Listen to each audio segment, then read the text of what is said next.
Assalamualaikum warahmatullahi wabarakatuh. Alhamdulillah teman-teman bertemu kembali bersama Pak Safik hari ini. Apa kabar teman-teman hari ini? Semoga teman-teman selalu dalam lindungan Allah Subhanahu wa taala. Amin. Oke, teman-teman, seperti biasa, teman-teman, sebelum berkegiatan yuk bersama-sama kita membaca doa sebelum belajar. Bersama-sama yuk teman-teman. 1, 2, 3. Allahumma inni as'aluka ilman nafi'a wa rizqa thayyiba wa amalan mutaqabbala. Amin. Artinya, ya Allah, sesungguhnya aku memohon kepadamu ilmu yang bermanfaat, rezeki yang baik, dan amalan yang diterima. Oke, barakallah teman-teman. Seperti biasa sebelum berkegiatan, kita akan membuat kesepakatan terlebih dahulu teman-teman. Kesepakatannya, silakan teman-teman belajarnya niatkan karena Allah. Nah, ini kesepakatan beberapa dengan Zoom nih. Oke, silakan teman-teman duduk tertib, dengarkan informasinya yang baik teman-teman. Selanjutnya teman-teman silakan langsung mengerjakan tantangannya. Oke, kita akan bermain terlebih dahulu teman-teman. Permainannya yaitu tebak gambar. Pak Safik buka salah satu gambar nih. Pak Safik ambil yang gambar ini. Oh, kira-kira bisa menebak atau tidak kalau teman-teman Pak Safik buka bagian sini. Sekarang Pak Safik buka sebelah sini. Sepertinya teman-teman sudah bisa berpikir nih. Kira-kira apa nih? Sudah bisa diterka-terka. Oke, barakallah kepada teman-teman yang sudah menjawab botol minum nih ya teman-teman. Oke, selanjutnya gambar selanjutnya ini teman-teman, cluenya adalah dia sering teman-teman temui di dalam kelas. Kira-kira gambar apa? Kita buka yang sini. Jeng jeng. Ini biasanya bapak ibu guru nih yang membawa barang ini teman-teman. Kira-kira apa? Coba dibuka yang bagian sini ya. Nah, sudah nampak tuh. Barakallah pada teman-teman yang menebak, ini adalah laptop. Oke, selanjutnya. Ini dia. Nah, barang ini juga sering teman-teman temui ketika di sekolah. Apakah dia? Barakallah pada teman-teman yang telah menjawab, ini adalah kursi. Oke, selanjutnya teman-teman, ini kira-kira teman-teman bisa menebak gambar apakah ini? Ya teman-teman, ini yang benar adalah gambar kipas. Barakallah. Oke teman-teman, kita lanjut aja ke selanjutnya, slide selanjutnya. Teman-teman tahu apa ini? Ya benar teman-teman, ini adalah kursi. Benar, kursi. Ya, ini adalah meja teman-teman. Nah, di sini Pak Safik tampilkan meja itu seharusnya yang ini ya teman-teman ya. Yang Pak Safik tunjukkannya, meja ini seharusnya kaki yang ini berapa? Ya, kaki meja ini seharusnya adalah 4. Di sini mejanya yaitu salah satu kakinya atau tiang-tiangnya itu rusak teman-teman, yaitu hanya tertinggal 3. Kira-kira meja ini bisa seimbang atau tidak teman-teman? Ya, benar sekali teman-teman. Jadi meja ini diibaratkan itu seperti bangunan juga teman-teman. Jadi di sini ada suatu hadis yaitu Rasul Amril Islam wa amuduhu sholah. Jadi di sini artinya inti atau pokok segala perkara adalah Islam. Pak Safik baca lagi, inti pokok segala perkara adalah Islam dan tiangnya atau penopangnya. Jadi penopangnya itu adalah sholat teman-teman. Jadi hadis ini diriwayatkan oleh Tirmizi nomor 2616. Apa sih maksudnya di sini teman-teman? Kita lanjut ke slide selanjutnya teman-teman. Di sini tadi teman-teman dalam hadis itu penopangnya, yaitu adalah sholat dari Islam, inti atau pokoknya dari Islam. Nah, apa sih itu sholat teman-teman? Kemarin teman-teman sudah belajar tuh cara-cara sholat yang benar, terus bacaan-bacaan sholat ketika berkegiatan dengan Pak Safik di sekolah. Kita tanya kembali nih teman-teman, apa itu sholat? Nah, ternyata sholat itu teman-teman, menurut bahasa sholat itu artinya adalah doa. Sedangkan menurut istilah sholat, ini teman-teman boleh sambil dicatat. Sholat adalah suatu ibadah yang tersusun dari beberapa perkataan dan perbuatan teman-teman. Jadi ketika teman-teman sholat tuh pasti teman-teman ada yang diucapkan dan ada yang digerakkan. Jadi perbuatannya seperti itu.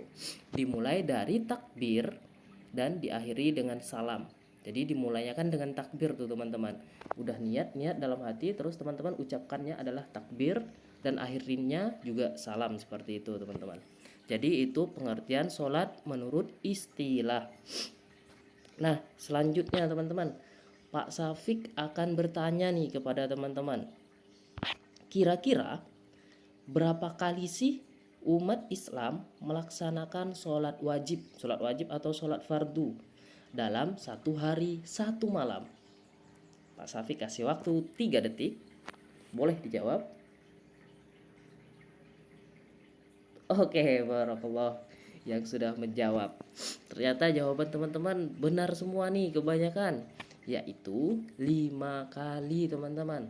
Apa saja sholat wajib yang perlu kita kerjakan teman-teman dalam satu hari satu malam? Yang pertama adalah sholat subuh. Sholat subuh ini berapa rakaat ya?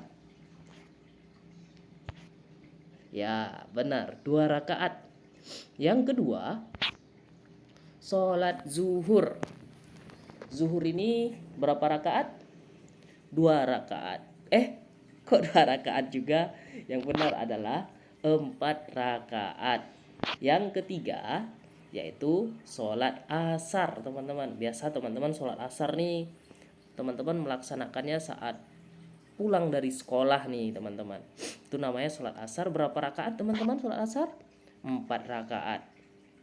Yang keempat, sholat maghrib. Di sini teman-teman biasanya pas matahari sudah tenggelam, udah mulai gelap, ayah bunda sudah pulang ke rumah. Nah teman-teman biasanya itu sholat maghrib. Nah itu sholat maghribnya 3 rakaat. Yang terakhir sebelum teman-teman tidur, biasanya sebelum teman-teman istirahat, yaitu sholat isya, yaitu 4 rakaat. Nah ini adalah sholat wajib yang umat Islam harus lakukan setiap harinya teman-teman. Dalam satu hari satu malam itu ada 5: subuh, zuhur, asar, maghrib, dan isya. Oke, kita lanjutkan teman-teman. Menurut teman-teman, apa kira-kira manfaatnya dari teman-teman mengerjakan sholat tersebut? Nah, benar nih teman-teman. Tentu teman-teman saat mengerjakan sesuatu, teman-teman harus tahu manfaatnya. Kira-kira apa manfaatnya teman-teman? Kemarin teman-teman udah belajar nih gerakan dan bacaannya. Teman-teman pasti berpikir, apa sih manfaatnya saya mengerjakan ini? Nah, seperti itu teman-teman. Ternyata teman-teman sebagai makhluk ciptaan Allah, teman-teman ada nih teman-teman manfaatnya atau hikmahnya dalam mengerjakan sholat. Yang pertama yaitu teman-teman mengingat Allah. Ya tentunya teman-teman harus selalu mengingat Allah, berhubung Allah adalah yang menciptakan kita teman-teman. Selanjutnya yang kedua yaitu mendekatkan diri kepada Allah. Nah ini penting teman-teman, kita harus mendekatkan diri kepada Allah, karena Allah yang menciptakan kita, yang mengatur segala yang ada di langit dan di bumi ini. Kan teman-teman sudah belajar sebelumnya. Jadi kita harus mendekatkan diri kepada Allah teman-teman. Nah yang ketiga, melatih kedisiplinan. Jadi di sini melatih disiplin waktu. Di mananya sih Pak Safik yang melatih disiplin waktunya? Ya karena teman-teman saat melaksanakan sholat, gini contohnya teman-teman. Teman-teman sholat subuh, biasanya kan 2 rakaat tuh sebelum matahari terbit tuh teman-teman. Jadi kira-kira boleh atau tidak teman-teman laksanakan sholat subuh yaitu jam 12 siang. Nah, jadi teman-teman udah bangun subuh, nanti ajalah sholatnya jam 12 siang, tunggu udah selesai mandi dan sebagainya, kata teman-teman, atau balik sekolah. Boleh atau tidak? Tentu tidak boleh teman-teman. Semua itu sudah diatur teman-teman dan sudah ada waktunya. Jadi teman-teman harus disiplin. Subuh ya di waktu subuh, zuhur ya di waktu zuhur. Teman-teman tidak boleh mengerjakan sholat zuhurnya yaitu di pagi hari misalnya. Jadi seperti itu teman-teman. Melatih disiplin waktu. Yang keempat, membiasakan hidup mandiri. Nah, di sini teman-teman harus mandiri nih. Selanjutnya, membiasakan hidup tertib dan teratur. Nah, tadi karena teman-teman melatih disiplin waktu, tentu teman-teman akan tertib dan teratur semuanya teman-teman. Selanjutnya, yaitu bersikap rendah hati. Rendah hati ini maksudnya teman-teman selalu rendah hati teman-teman. Karena teman-teman di sini sudah mendekatkan diri kepada Allah, selalu mengingat Allah, tentu sadar semuanya teman-teman ini hanya pemberian dari Allah. Jadi teman-teman akan rendah hati. Selanjutnya, hati menjadi tenang dan tentram. Tentunya kalau teman-teman dekat kepada Allah yang menciptakan teman-teman, teman-teman akan tenang. Selanjutnya yaitu teman-teman membina kebersamaan, persatuan, dan persaudaraan. Apa sih hubungannya? Kenapa bisa membina kebersamaan? Nah, ini khususnya biasanya untuk para kaum laki-laki nih teman-teman. Biasanya kan sholatnya sholat berjamaah teman-teman. Jadi kalau sholat berjamaah itu kira-kira saat imam itu ruku, teman-teman malah sujud. Kira-kira gitu atau tidak? Tidak kan teman-teman? Tentu teman-teman akan mengikuti gerakan imam. Nah, di sini teman-teman itulah yang namanya kebersamaan. Teman-teman juga bisa bertemu dengan saudara-saudara lainnya ketika teman-teman berjamaah di masjid. Nah, selanjutnya di sini yaitu teman-teman memelihara diri dari perbuatan dosa. Nah, untuk ini teman-teman itu udah disampaikan teman-teman bahwa sholat itu menjauhkan kita itu dari perbuatan keji dan mungkar teman-teman.